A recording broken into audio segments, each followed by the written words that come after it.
L'ase, el bou i el pagès.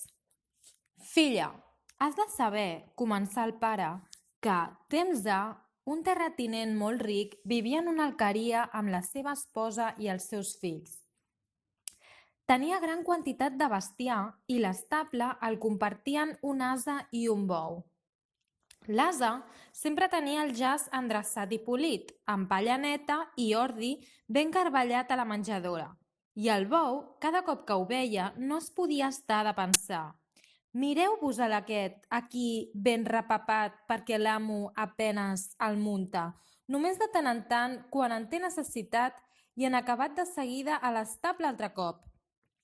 Un dia, el terratinent, a qui Déu havia concedit la facultat secreta perquè, si mai ho revelava, hauria de morir sense remei, d'entendre el llenguatge del bestiar i dels ocells, va sentir que el bou i l'ase mantenien aquesta conversa.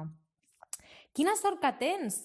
Jo acabo el dia esllomat de tant llaurar i trillar, i tu, en canvi, t'estàs aquí ben descansat, alimentat amb l'ordi ben purgat i més ben servit que un gran senyor. L'amo només et fa servir de temps en temps i després et torna a deixar tranquil». «Escolta», li respongué l'ase, «et diré què has de fer. Quan et posin el jou per anar a llaurar, deixa't caure i no t'aixequis. Si et peguen, fes veure que vols alçar-te, però torna a caure de seguida. I si et duen a l'estable i et donen faves per menjar, no te les mengis. Fes com si estiguessis malalt i no et vingués res de gust. Fes un dia, 2, 3, així reposaràs i et recuperaràs de l'esforç que has fet». El bou, seguint el consell, gairebé no va tastar res del menjar que li havia dut el mosso, i quan el van voler junyir, va fugir de feina fent veure que estava malalt. «Doncs agafa l'ase i emporta't a la llaurar», ordenà el terratinent. El mosso va junyir l'ase en comptes del bou i el va fer llaurar fins a la posta del sol. Quan tornà a l'estable a l'entrada de fosc, el bou, que havia reposat tot el dia, li va donar les gràcies pel seu consell, però l'ase ni se'l va mirar, penedit com estava ja d'haver-li donat. L'endemà, el mosso es va endur novament l'ase a llaurar i altre cop va arribar al vespre tan esfreixurat que ni s'aguantava dret. El bou se'l va mirar mig compadit i tornà a donar-li les gràcies, tot lloant-lo pel gran servei que li havia fet.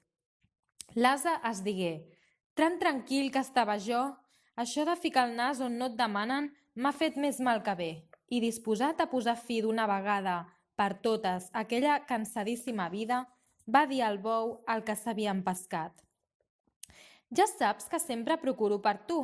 Aquest matí he sentit que el nostre amo deia al mosso: si demà el bou no s'aixeca, porta'l al carnisser perquè el sacrifiqui i digues-li que amb la pell em faci una catifa. Ara ja ho saps, tu decidiràs el que més et convingui. Bona nit. He d'agrair de nou les teves paraules. Demà hi aniré jo a llaurar». Aquell vespre el bou s'ho menjà tot i deixà la menjadora més escurada que la butxaca d'un pobre. L'amo, però, havia sentit tota la conversa. L'endemà, en despuntar el dia, es va asseure amb la seva dona davant de l'estable. Tan bon punt arribar el mosso, li va ordenar que, en comptes de treure l'ase, fes sortir el bou. De seguida que va ser fora, l'animal va començar a remenar la cua, a llufar-se i a donar cops de pota. L'amo, veient aquell desfici, es petava de riure. «A què treu, cap, tant de riure?», preguntà la dona. «Ric d'una cosa que he vist i que he sentit, però que no puc dir perquè moriria». «I tant que m'ho has de dir, ho vull saber tant sí com no». «No puc, de debò, que moriré si ho revelo». «Doncs m'és igual, encara que et moris ho vull saber». Atordit i confós davant de tanta insistència, finalment va prendre una decisió. Va cridar els seus fills i també demanar la presència d'un jutge i de testimonis per tal de fer testament. Un cop fet, estava disposat a dir el secret a la seva dona i a morir en conseqüència. Perquè la veritat sigui dita, ell, que ja tenia 120 anys, se l'estimava molt la seva dona. Era la seva cosina i la mare dels seus fills, i d'altra banda, a la seva edat, la mort ja no era tan llunyana com a la flor de la vida. Abans de fer el testament, però, va reunir la família i la gent dels voltants per explicar-los com havia anat la història. De seguida, tots els presents van adreçar-se a la dona preguntant-li que no li fes revelar el secret. Per l'amor de Déu, dona, deixa-ho córrer, que hi va la vida del teu marit, el pare dels teus fills.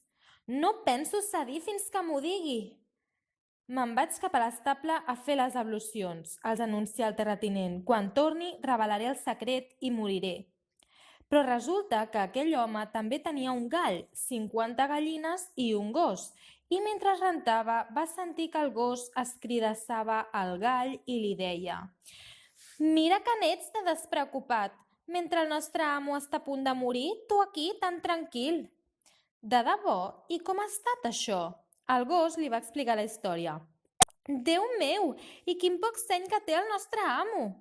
Jo tinc 50 esposes, tan aviat em faig enfadar una com em faig feliç una altra, i ell, que només en té una, no sap com tractar-la. Mira, el que hauria de fer és agafar una branca de morera, entrar a la seva cambra i clavar-li un fart de llenya que la deixés mig morta. Ja veuries que no tornaria a preguntar res més». Aquesta conversa va fer obrir els ulls al terratinent i va prendre la determinació de seguir el consell del gall. Arribat a aquest punt de la història, el visir va dir a Scheherazade: «El rei potser et farà el mateix que el terratinent va fer a la seva esposa». «Què li va fer?» «Agafar una branca de morera, l'amagar dins de la cambra i convidar la seva dona a entrar-hi amb l'excusa que així ningú no sentiria el que li havia de dir. Quan la va tenir a dins, va tancar la porta i va començar a estomacar-la de valent fins que la va deixar gairebé sense sentits. Ella immediatament es va penedir d'haver-li fet tal greuge, li besà les mans i els peus i després sortiren plegats de la cambra. En veure'ls, tothom se n'alegrà d'allò més i ells van viure feliços fins la fi dels seus dies. Quan va haver acabat de sentir la història, la filla del visir va dir: «Pare meu, mal us pesi, ho he de fer». El visir, a contracor, la va fer abillar ben abillada per tal de presentar-la al rei Shahryar. Abans d'anar-se'n, però, Scheherazade va fer un encàrrec a la seva germana. «Mira, Duniazad, quan jo sigui amb el rei, faré que et vinguin a buscar. Si quan arribes veus que el rei ja ha satisfet el seu desig amb mi, digues-li el següent: Scheherazade, explica'ns una història d'aquelles que tu saps per acabar de passar la vetllada. I jo n'explicaré una que, si Déu vol, comportarà la nostra salvació». Tot seguit, el visir se l'emportà a palau i allà va presentar-la al rei. «Me l'has portada per mi?», pregunta joiós Shahryar. «Sí, majestat», va respondre el visir, però quan el rei va voler posseir-la, ella va començar a plorar.